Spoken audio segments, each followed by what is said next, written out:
I'm Howard Friedman. I'm the director of the Jewish Community Library in San Francisco, and I'm very glad to welcome all of you this evening. This event is co-presented by the Cartoon Art Museum, which is a unique institution here in San Francisco. I really appreciate their partnership, and I encourage you to learn more about them. As always, I want to thank the Friends of the Jewish Community Library who make everything we do at the library possible, particularly now that the library is independent. I hope you consider becoming a friend by giving at any level at friendsofthejcl.org. Please note that automated closed captioning can be turned on or off by clicking the CC button at the bottom of your screen, and we'll all be muted except for our presenter, but people will have the opportunity to ask questions after the presentation. You can put your questions in the chat, and then I'll relay them at the end. As most of you know, the library is just about 5 blocks from San Francisco's Japantown, from which more than 5,000 people were forced to leave their homes and live in makeshift camps in the desert in Utah, California, and elsewhere in early 1942. I particularly appreciate the historical plaques throughout Japantown that offer reminders of one of the fundamental injustices in our country's history, particularly as I don't think that we do enough as a society to keep it in our consciousness. So I was particularly heartened when I learned about Josh Tuininga's new graphic novel, We Are Not Strangers, particularly since it focused not only on the injustices suffered by Japanese Americans, but also on a Sephardic immigrant from the former Ottoman Empire, especially since our country's Jewish immigration narratives tend to be dominated by the experience of Ashkenazim. It is a beautiful book, and I'm really glad to have Josh here with us to present it. He's an author, artist, and designer living in North Bend, Washington. After studying fine art at the School of the Art Institute of Chicago, he founded an art and design agency where he continues to work as its creative director. His work has been published in Communication Arts and How Design, and he was awarded the Communication Arts Award for Excellence in Illustration. He's the author of the children's books Why Blue and Dream On, and we are now eager to learn more about We Are Not Strangers. Josh, it's all yours. Hello, everybody. Thank you so much for everybody for being here. Thank you so much, Howard, for inviting me today and setting this all up. This is just really great. I'm excited to be here. I also wanted to say, if there's any teachers in the audience, possibly, my publisher just released an accompanying study guide for this book, which just turned out really great. And so my dream is to have this in the hands of educators. So if there's teachers here, make sure you don't hesitate to hit me up afterwards. So yeah, let me share my screen here. Let's see. Okay. How's that look? Good. Okay. Great. All right. Well, let's get started. So this project started in my Uncle Marco's West Seattle kitchen as he was making fresh caught fish and chips for me and my family. And as my uncle cooked his dinner, he told me the story of his grandfather. Sorry, this is not moving forward. Why is that? Let's see here. Slides. I'm sure it'll work in a second. Sorry. All right, let's see. Okay. Is that working? There we go. His grandfather, his papu. His papu was a Sephardic Jewish immigrant from Turkey who arrived here in the Pacific Northwest in the early 1900s. Marco went on to tell me about attending his papu's funeral. It was a typical Sephardic Jewish event, close family, friends, relatives he hadn't seen in years, so many familiar faces. But there were some people he didn't recognize at all. A handful of Japanese American guests began to arrive, and no one knew who they were or why they came. And what Marco found out is that his papa would help these families when they were forced out of the neighborhood and incarcerated during World War II. His story only took a few minutes to tell me, but for the next few days, I just couldn't stop thinking about it. I kept asking myself, how does a Jewish immigrant with family still overseas threatened by the Holocaust end up helping out his Japanese American neighbors here at home? Did they stay in touch after the war? Were there other similar stories like this? So I had a ton of questions. So I went back to interview my uncle and get more information. This is a drawing of him. And together we started to do some research to see if we could find out more about the story. And we talked to our families and people from the old neighborhood to see if we could dig up some details about his Papu story and find out what happened. I knew that Marco was named after his Papu, Marco Calvo, a Sephardic Jewish immigrant. His Papu had spent the beginning of his life on the small fishing island of Marmara, but the region was becoming very unstable for Jews at that time. So Marco and many other Sephardic Jews came to America in hopes of a better life, and many of them arrived here in the Northwest, where I'm talking from, in Seattle area. Um, and so I went into the Ellis Island immigration database and I found his official immigration documents from when Marco Calvo immigrated to Seattle in 1920. We knew that when he was young, he lived in the Central District and he worked at the Pike Place fishing markets there, which at the time were primarily Japanese and Jewish owned. We knew that Marco Calvo owned and ran the Ferry Dock Tavern at Pier 52 down by the waterfront. And we talked to a ton of people who remembered him. So we were digging up a lot of vague details here and there, but as the weeks went by, we weren't getting that far. Um, Seattle had changed a lot since the 40s, and the people who would have any more information about the story had died a long time ago. But I kept asking around, and as I talked to more people, I kept hearing this name pop up in conversations, and people would tell me, "You've got to go talk to Devin Narr, Professor Narr at University of Washington." So he's the author of many books about Sephardic Jewish history. And so I decided to reach out to him and see if I get some advice. And he agreed to meet me on campus. And that first meeting with Devin is when I realized that this project was about much more than just some family folklore. Professor Minar started talking about the parallels between the Sephardic Jewish and Japanese communities in Seattle. And I started to learn about the Seattle Central District. This was a place where immigrants and minorities who were blocked from living elsewhere had an opportunity to get to know each other in this community. And I started to learn about other stories of people who reached out to help their neighbors during the war. So at that first meeting, Devin gave me a ton of resources and information. He encouraged me to look deeper into my own family history. So, word of warning, if you're going to reach out to a historian for advice about an art project, they're going to give you a ton of homework. So be careful. So when I first heard this story, I thought it was a simple story about a Jewish guy helping out his neighbors. But once I started getting into it, it was clear that this was more about the type of environment that creates that type of remarkable relationship. And so I discovered these maps of the central district, and we just kind of highlighted how unique of an area this was. You can see, so these maps are based on a house-to-house survey conducted in 1939. And you can see how there are concentrated areas, neighborhoods, Sephardic Jews, Japanese. There are pockets where people lived, and they all just kind of overlapped each other, though. So people of different backgrounds and cultures living right up against each other in this community. Um, so I should just take a second and talk about Sephardic Jews. There's plenty of places where I do this talk and people have no idea about that there is different cultures of Judaism. So in my book, I highlight this. So when most people think of Jewish culture, they think of matzo ball soup, speaking Yiddish. Those are Ashkenazic Jews, as I'm sure most of you know. Jewish people originating from Central and Eastern Europe.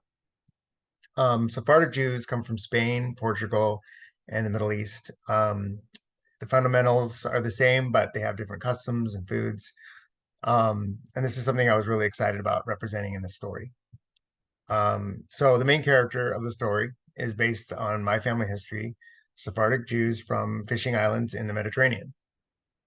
And those who immigrated to Seattle found opportunities in the fish markets at Pike Place Market. The fish markets were an opportunity to find work for immigrants who know how to fish. And Pike Place Market was also then a welcoming ground for the Japanese community.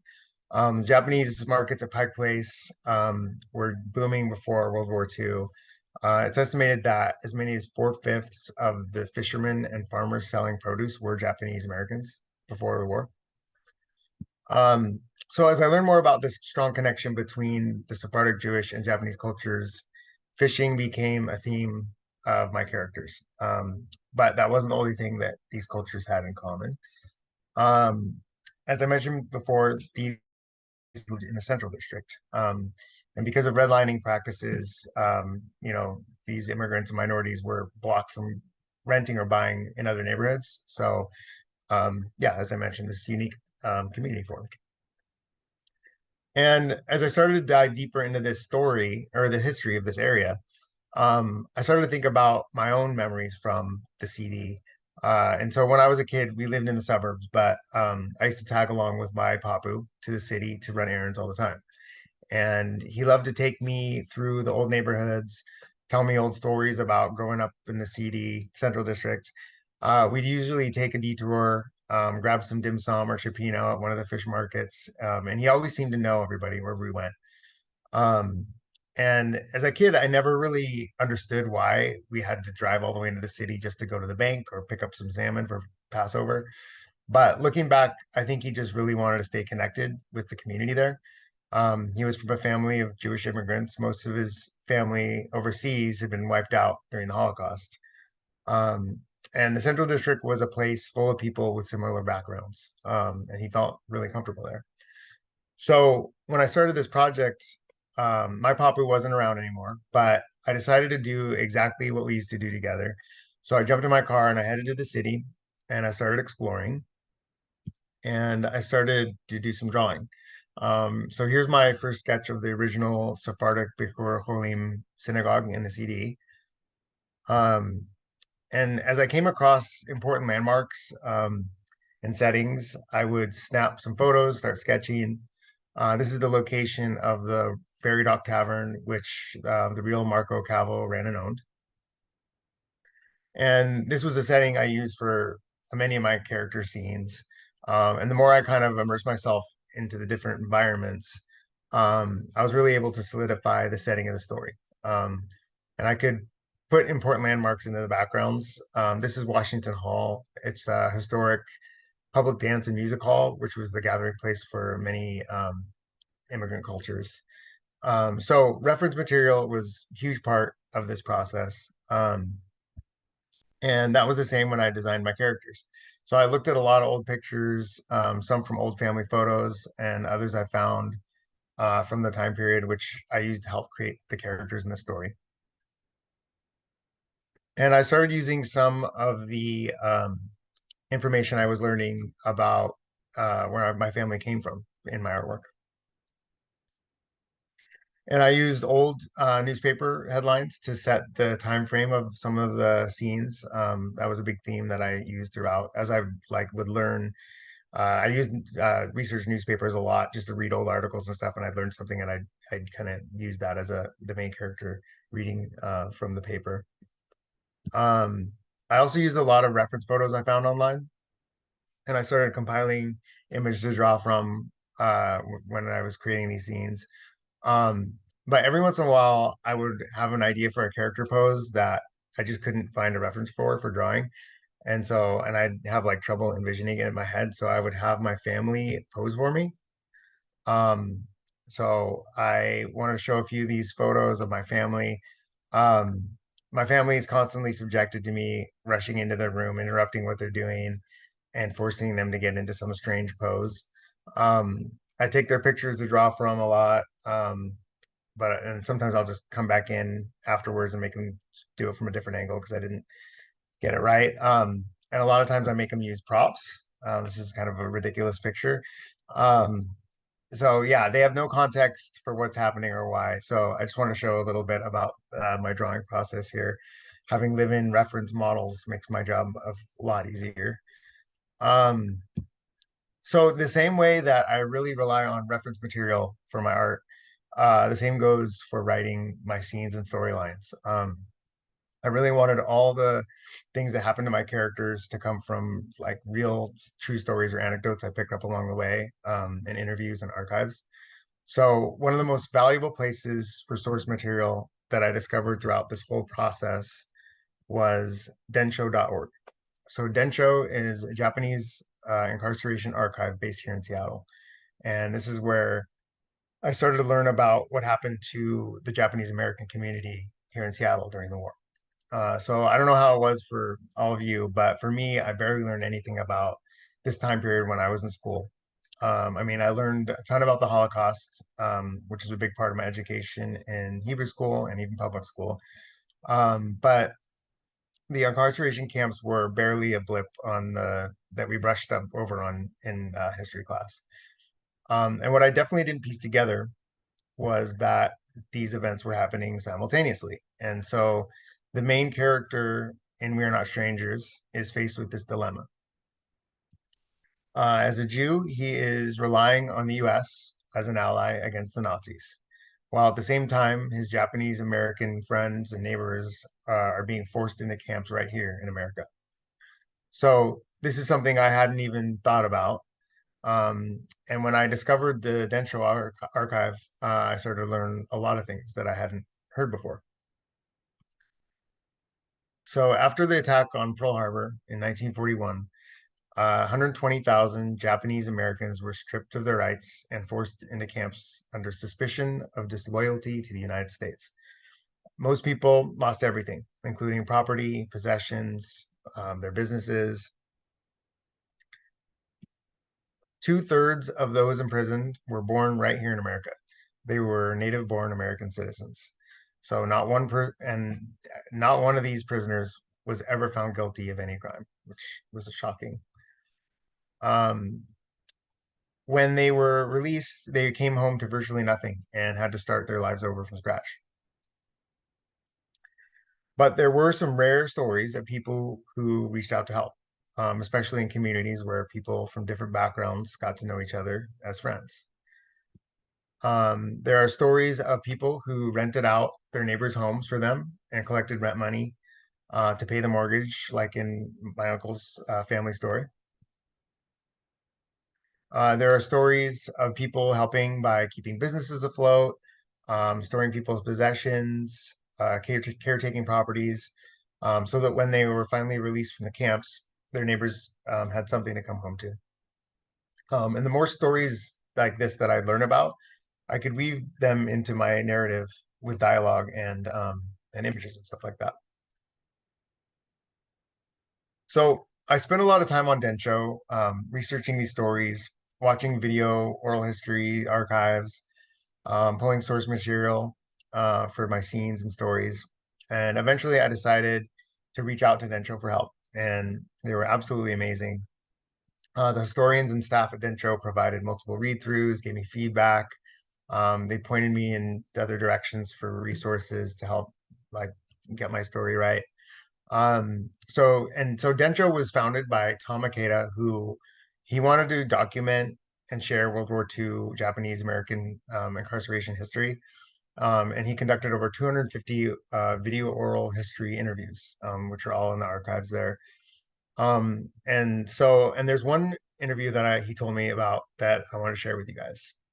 So it's the story of Aki Kurosi. So people in Seattle would recognize her name probably. She was a well-known educator, peace activist, and Seattle Public Schools honored her by naming a middle school after her.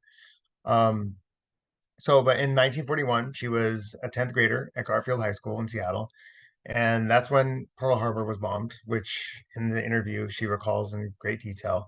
And after the initial shock and chaos that follows, she remembers going back to school the first day, and she remembers walking to class, and one of her favorite teachers approaches her and confronts her by saying, "You people bombed Pearl Harbor."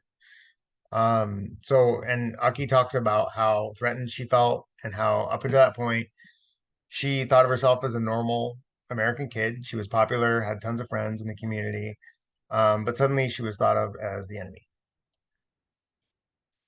And this was one of the themes that I wanted to address in my book. I was asking myself, like, how is it possible that people's friends and neighbors in their own communities can so quickly change into becoming their enemies? And from what I've learned, this doesn't just happen out of the blue. The media and politicians around us can promote this climate of fear and misinformation. As we all know, sensational news sells, and During times of conflict, the narrative of dehumanizing these groups of people and making them seem dangerous can really spread really fast. And these messages can be so powerful that it makes it really hard for people to go against that. And that's why it's so rare we hear about stories like this, people reaching out to help. Um, but one of the things they talk about at Densho is the idea of bystanders and upstanders. So the character in We Are Not Strangers is an upstander. He goes against what he's being told and reaches out to his friend to find out how he can help and work with him to create a plan. And this takes a lot of courage and a lot of compassion. Most people unfortunately are bystanders. You know, they may know that something doesn't feel right, or that people are not being treated fairly, but they choose to sit back, you know, watch how it plays out, not get involved. They maybe even like grumble and complain to themselves about, you know, what's going on, but um, you know, they don't take any action. So that's something I really wanted to highlight, the power of reaching out to people in our communities that are targeted as dangerous, or treated unfairly, and see what we can do to help. So I wanted to take just a few minutes to talk about the power of working with some of the organizations I partnered with. As you can tell by now, I've learned a ton during the process of creating this book. As an artist, I'm usually just isolated in my studio here, heads down in my own work. But when I reached out to University of Washington and Densho for help, it added so much to my story. So collaborating with historians and staff not only helped me make sure my job was getting my facts straight, but it also provided inspiration for my storytelling and allowed the project to grow. And it also created some long-lasting relationships. So Devin Narr, the professor that I talked to at the beginning, he ended up writing the afterword for We Are Not Strangers, which is a really fascinating piece about the Sephardic and Japanese parallels. Um, and then I continue to work with Densho for events and resources just to stay educated. One of the other organizations that helped me was For Culture. It's a local arts and culture organization with grant and funding workshops. And I'd never applied for a grant before, and they made it an awesome experience. Helped me lay out a plan for the project and get feedback and encouragement. And I also hooked up with Washington State Jewish Historical Society, which is similar to Densho, and they have a lot of amazing archives and resources and events. So they were also a great resource. So there was a ton of other organizations that helped me out. Yeah, when I put the slide together, I was like, wow, it really looks like I'm a professional researcher or something, but I need to make it really clear that this just all happened really by accident. Like every time I would talk to somebody, they would recommend somewhere else to, you know, to go, to talk to for resources. So I just kind of followed the leads and it just kind of grew from there. I also relied on conversations and feedback from local authors. I highly recommend these amazing books. Special shout out to Ken Mochizuki, who is the author of Baseball Saved Us. He wrote the foreword for We Are Not Strangers, which was a really, really great connection. Um, so along with all of the help from organizations and professional writers, I want to take a second to talk about the face-to-face conversations I had with people, which added a lot to this project. So a lot of times in interviews, I would hear people mention an important landmark that I could just kind of incorporate into the background of one of the scenes of my artwork. And a lot of these, just by the way, a lot of these landmarks and just like a lot of the educational material, I had ended up putting in the back matter of the book. So there's a lot of like educational material if you want to dive deeper. Um, so yeah, so I would get these little tidbits that I can kind of include in the backgrounds or just in some dialogue sometimes. But sometimes my conversations with people would turn into a completely new chapter. So one example, I knew the Sephardic Bechor Cholim synagogue was an important Seattle landmark, but I didn't know what temple was like back in the 40s. And I knew I wanted to create a scene there. But so I asked around, and one of my mom's best friends had early childhood memories of going to synagogue. And she told us about the women's section in the balcony where people would gossip and shush each other during the service while the rabbi was trying to speak. So I use that as a foundation for one of my chapters. Another example of a conversation that led to a whole new chapter. We have a family friend, Linda Siyama, who owns the Azuma Gallery here in Seattle. It's an amazing Japanese fine art gallery. And I went to visit the gallery and talked to Linda about my project, and she brought out these Japanese woodblock prints. And the prints became the focal point of the scene of a father teaching his daughter about their family origins. The prints ended up being a unique way for my characters to kind of discuss their family history. So there's one more example I want to talk about.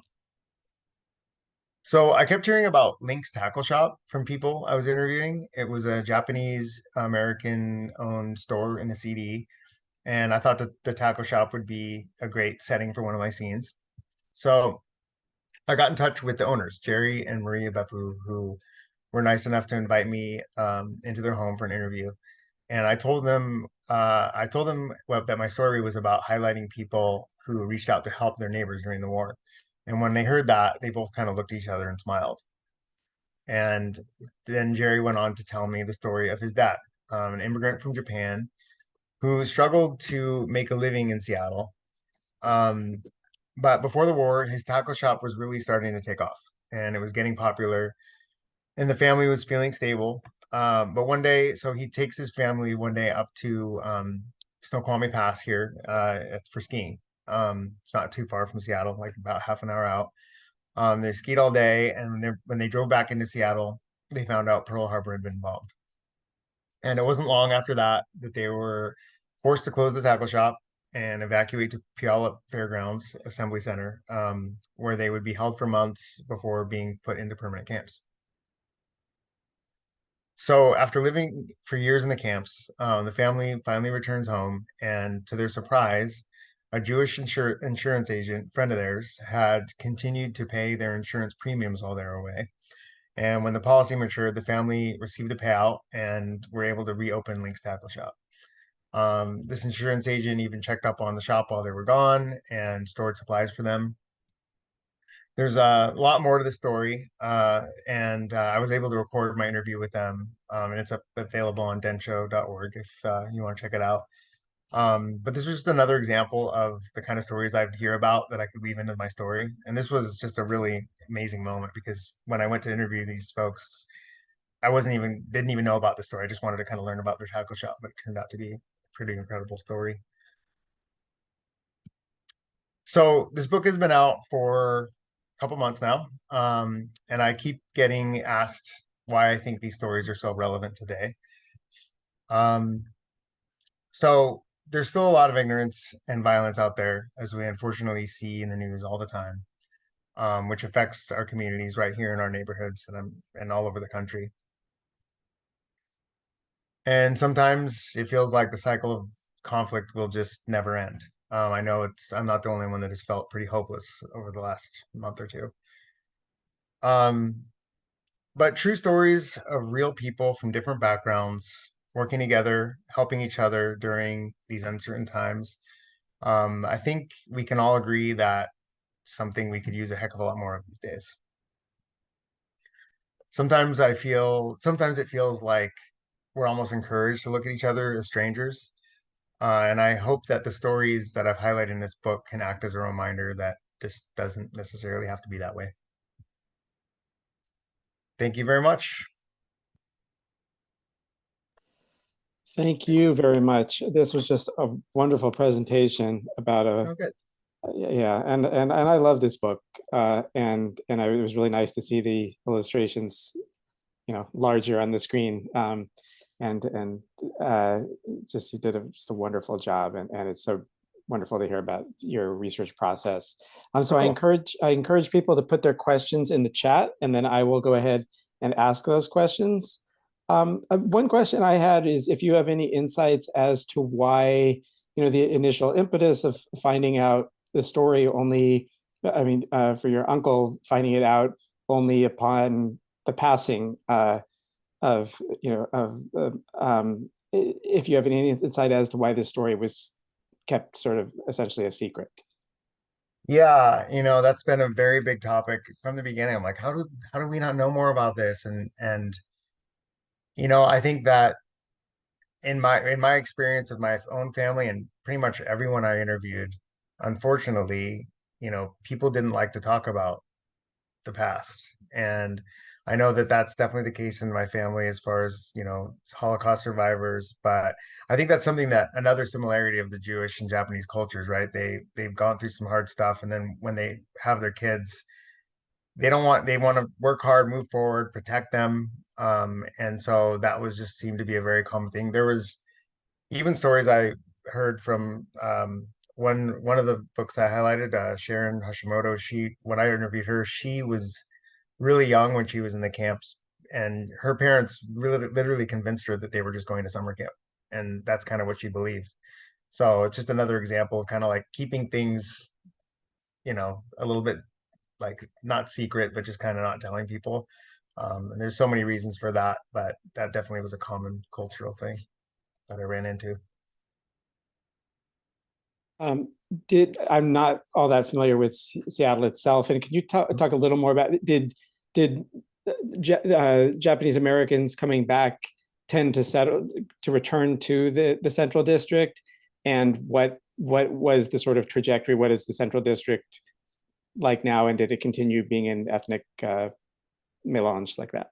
Yeah, I think people definitely did return, but they also didn't. They'd make homes and new lives elsewhere near where the camps were. But there are stories of people coming back. And but yeah, the Nihon Machi town, the Japan town in Seattle was, I think it was like in the top three Pan Asian communities before the war. It was just huge, and it never really fully recovered. But it's still there, and the Central District still has a really strong kind of multicultural presence there, and I think it always will. But it's getting gentrified, like and stuff. But yeah, the roots of all this stuff is there. I mean, that's why I was saying when I drove in and I'm looking at these buildings, there's the old Seattle, and I'm sure that's the same in San Francisco. There's certain areas where it hasn't, if you get rid of the Starbucks sign and you get rid of some of, that you can kind of get yourself back in the past there. It still exists. Great. So I know this is your first graphic novel, and I want to find out a little more about just learning about that process. It sounded like this was such an elongated process, both in the research and in doing the art, and what you learned from creating a graphic novel. Oh, well, just really how long it takes, I guess. I really don't even know if I would have done it if I knew how long. I probably would have, but it was, when I started the project, I thought it was going to be a small little comic that I could maybe get published locally here. And as you can tell, every person I talked to, it just kept growing, and I add stuff, and it just grew over. It's been 4 years, a couple of months ago, 4 years since I heard the story and started working on it. So yeah, so that's probably the biggest learning experience is just how long it is, how long of a process that was. But I did learn a lot about just really the research part, how rewarding that was to talk to people and get information and get ideas and just have it grow from there. That was a really cool process. So. Right. Okay. So, folks, if anybody does have a question, please put it in the chat. Um, Otherwise, my last question to you would be, if you are you just taking this time to breathe, or are you working? Are you inspired to create another book? Oh yeah, I'm working on a couple other things. One of them is a fiction project, and then the other one is a kind of another family story about a little bit more modern, like more about my childhood and stuff like that. But yeah, it's like I just said, these things, it's a lot. It's a really quite an undertaking. So I'm kind of hesitating to dive in fully until I really make sure this is the thing I want to like spend years on, you know, before I commit to it. But so I'm being careful, but I really do love it. Like you said, I've done a couple children's books in the past, but doing like a graphic novel is it's just a blast. So I hope to do more. Well, it's inspiring. Both, I mean, the both the incredible diligence and the amount of work that you did to create this, and oh, hold on, I have oh, you know what, my chat, I'm sorry, I have I do have another question, um, but it's a lot to read. Oh yeah, no, that's more of a comment. Okay. So okay, and but yeah, so I just wanted to say in closing, I mean, I'm so respectful both of the fact that you did this, but also that I mean the kind of research that you shared with us is I mean, I feel like it's a model for what many of us can do even in our lives when we're not creating them, is to take these stories that we have and actually, you know, I mean, what you've become a historian in a way that you couldn't have imagined, and so this is really really great. So so I want to thank everybody for joining us, and I want to thank the Cartoon Art Museum for co-presenting this program, and thanks so much, Josh. Thanks everybody, and be well. Thank you very much for having me. Okay, take care.